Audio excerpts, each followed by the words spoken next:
Amen. Purihin natin ang Panginoon. Yan. So, magandang gabi po sa ating lahat. So, nandito na naman po tayo sa ating gawain. Talagang napakaganda ng ating gospel. Amen? Mukhang naging, maganda ang inyong usapan. Tama ba? Yan. Tungkol sa pag-ibig ng Diyos. Paano nyo ba naramdaman yung pag-ibig ng Diyos? No? Ano bang pag-ibig?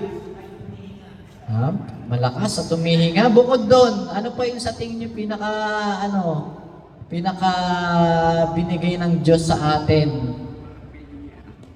Ha? Ay, buhay. Buhay. Diba? Amen? Amen ba? Amen. Siyempre yung buhay. No? Tapos niligtas tayo ng ating Panginoong Jesucristo. O yung tinatawag na salvation. Diba? Bago po kasi itong gospel na to, ito po talaga yung isa sa sikat na gospel. Amen? No, sino yung, siguro sa atin, wala siguro hindi nakakaalam ng gospel na to, di ba? No, yung John 3:16, napaka-pamosong gospel niyan. Di ba? Kabisado nyo? Sino nakakabisado? Sa English? For God so loved the world, that He gave His only begotten Son, that whoever believes in Him shall not perish but have an everlasting life. Amen? Everlasting life o ang buhay na walang hanggan. Amen? Talagang ganun talaga, no? Binigay ng ating Panginoon yan, no? Pero bago yan, nangyari kasi ang talatang ito, o itong gospel na to, merong nagtanong kay Jesus. Yan. Sino yung nanood ng Chosen? Chosen ulit? Chosen. Siyempre, yun lang talaga yung buo. Yan, ito po. Makakilala nyo siya. Lagi yung lumalabas, minsan kasama ni Magdalena. Si Nicodemo. Si Nicodemo, siya ay isang, Pariseo. Mataas ang kanyang katungkulan. Diba? Siya ay nagbibigay ng siya ay nagbibigay ng aral tungkol sa aklat ni Moises. No? Diba? Kasi nga, ang sabi sa kanya ni Jesus, siya ay matalino at banal. Kasi nga siya yung nagpapangaral Siya ay nagbibigay ng, siya ay parang bishop, nagbibigay siya ng mga talk sa mga saserdote. Gano'n na siya kataas. Diba? Guro, kung tawagin, o rabbi. Diba? Pero may kulang sa kanya. No? Sabi ni Jesus sa kanya, hindi sapat ang pagiging mabuting tao. Ano kaya yun, hindi sapat ang pagiging mabuting tao? Ang bait-bait ko naman, pero hindi pa pala sapat. No? Dapat daw, ipinanganak kang muli. Saan? Sa Spirit. Sa Espiritu. Kasi pinuputol nila yun Born again with the Spirit. No? Ipanganak muli tayo sa Espiritu. Dito nagsimula yung paliwanag ni Jesus tungkol sa plano ng Diyos. Yun. Diba? Doon na lumabas yung gospel natin. No? Sa John, next na. So, sa 1:3:13 to 15, no? Nilinaw ni Jesus na siya ang may otoridad na magsalita tungkol sa langit. Dahil saan siya galing? Saan siya galing? Sa langit. No? Diba? Kahapon, di ba sinabi? Di ba sino yung nakabasa kahapon ng gospel? Di ba? Pero kay yon? San Lucas, di ba? Sabi, siya yung may otoridad. Di ba? Siya kasi galing sa langit. Di ba? Pagkatapos nito, gumamit siya ng isang kwento noong unang panahon sa Israel. Di ba? Yan po, kung makikita natin, ito sa kabila, ano yan? Sino yan? Yung may hawak na merong ahas na tanso. Si Moises. Si Moises. Di ba? Sa tagpo kasi na yan, Di ba? Nagtatanong yung mga Israelita kay Moises, di ba? Ang tanong sa kanya, iniligtas mo na ba kami sa Ehipto? Di ba? Bakit puro ganito na lang kinakain? Nagre-reklamo sila. Di ba? Pagkatapos noon, pinarusahan sila ng ating Panginoon. Anong parusa? Nagpakalat ng makamandag na ahas na kung sinong matutuklaw neto ay siyang mamamatay. Pero sila ay humingi ng tawad, di ba? Sabi nila kay Moises, Moises, patawarin mo na kami nagkasala sa iyo at sa ating Panginoon. Di ba? Kaya sinabihan si Moises na gumawa ng ahas na tanso. At sino mang tumingin dito ay siyang, pag natuklaw, hindi siya mamamatay, kundi mabubuhay, siyempre. No? Ano yung kaugnayan nito sa krus na nandun si Kristo? Yan, di ba? May kaugnayan. Lahat yan may kaugnayan eh. Kasi doon sa unang pagbasa, binasa yan. Di ba? Tapos, yung pagbasa natin ngayon, sa John 3:13 to 14, diyan sinasabi na, ang kaugnayan nito, na dapat itaas din natin si Kristo ang ating Panginoong Diyos. Amen?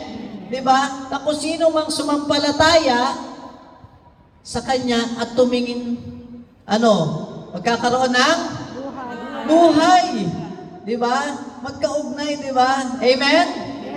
Amen. No, sinabi, ganun din ako. Siya ay itataas sa krus. Ang sino mang tumingin o sumampalataya sa Kanya ay hindi mamamatay sa laso ng kasalanan. Amen? Mga makasalanan ba tayo? Amen. Pero nandyan si Jesucristo na siyang magliligtas sa atin. Di ba? Tayo ay magkakaroon ng buhay na Kanyang ipinangako. Amen? Amen. Palakpakan natin ang ating Panginoon. Talagang napakaganda ng gospel natin. So sumunod dyan, eto na po. Yan yung pinag-usapan natin kanina. Pinag-usapan niya po ang dakilang pag-ibig. So sa John 3:16, so 1:3-16. Anong sabi? Sapagkat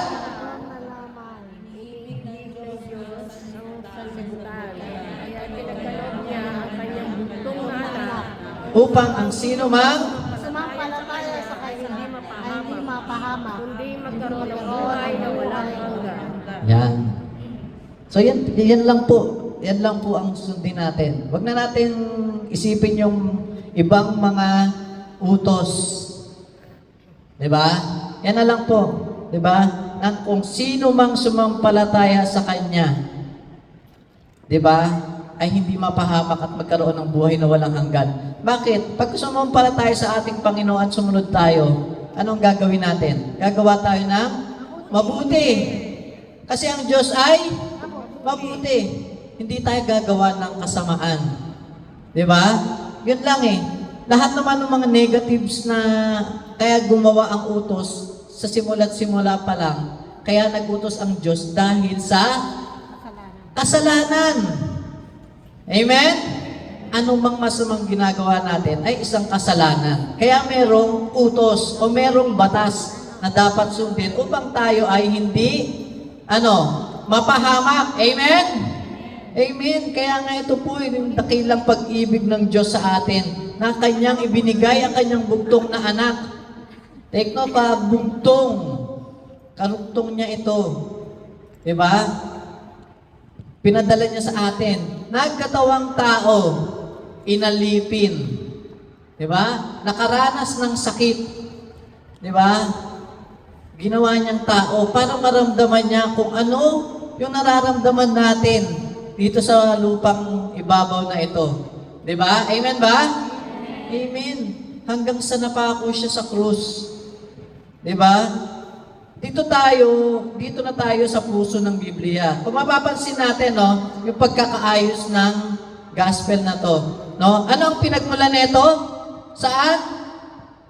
Sa Diyos. Amen? Diba? Binigay niya. Sa Diyos ang pinagmulan. At ang naging motivation ng Diyos dito ay ang kanyang pag-ibig. Amen? Diba? Kaya niya ibinigay dahil mahal niya ang mga tao. Amen? Amen ba? Di ba? Isinakripisyo niya ang kanyang sariling anak para sa kaligtasan ng bawat isa. Di ba? Ano yung paanyaya ng Diyos sa atin? Sinabi na kanina, sinabi na rin dito, na sino mang sumampalataya. Yun yung paanyaya sa ating lahat na nabubuhay dito, na tayo ay sumampalataya sa ating Panginoon. Amen? Amen. At ano yung pangako? Buhay na walang hanggan. Galing na Sister Remen, galing nyo, no? Di ba? Yun yung pangako ng Diyos, na kung sino mang sumampalataya ay siyang magkakaroon ng buhay na walang hanggan. Amen? Palakpakan natin ang ating Panginoon. Hindi ito isang transaksyon na kailangan nating magbayad. Tama? Tama ba? Ito yung regalo sa atin ng ating Panginoon. Diba? Dahil sobra ang pagmamahal niya sa sanlibutan, sa tao. Amen? Amen. Palakpakan natin ang Diyos na buhay. Yan. Ano yung mission dito ng Diyos para sa atin? Diba? Iligtas tayo. Amen? Hindi para hatulan. Kasi minsan nagiging mali yung nagiging mali yung thinking natin. No? Minsan, nagkakasakit ako kasi pinaparusahan ako ng Diyos. Hindi po mapagparusa ang Diyos. Di ba? Mapagligtas ang ating Panginoon. Minsan, nakala natin sa Diyos para siyang pulis na hulihin ka, parang hukom na naghihintay na magkamali tayo. Hindi po ganoon ang ating Panginoon. Amen? No? Pero sabi dito sa John 3:17, hindi sinugo si Jesus para hatulan tayo. Bakit? Dahil ang mundo ay nahatulan na ng kasalanan noon pa man. Amen? Diba? Dumating si Jesus dito na parang isang rescue mission. Diba? Siya yung naging lifeboat natin na nanulunod na tayo sa kasalanan. Diba? Amen ba? Siya yung nagiging sandigan natin. Siya yung nakakapitan natin. Alam niyo ba yung lifeboat? Diba? Lifeboat o salbabida, life jacket. Diba? Na pag tayo'y nalulunod na, yun yung sumasagip sa atin. Yun yung ginawa ng Panginoon. Amen? Amen. Palakpakan natin ang ating Panginoon. Yan. So yung maling akala, ang Diyos ay nagpaparusa. Pero ang katotohanan, hindi sinugo si Jesus upang hatulan ang mundo. Ang layunin niya ay maligtas ang sanlibutan sa pamamagitan ng kanyang anak. Sa pamamagitan niya, si Jesus mismo. Amen? Amen. So ang krus ay simbolo ng saklolo. Tandaan po natin, simbolo ng saklolo, hindi simbolo ng paghahatol.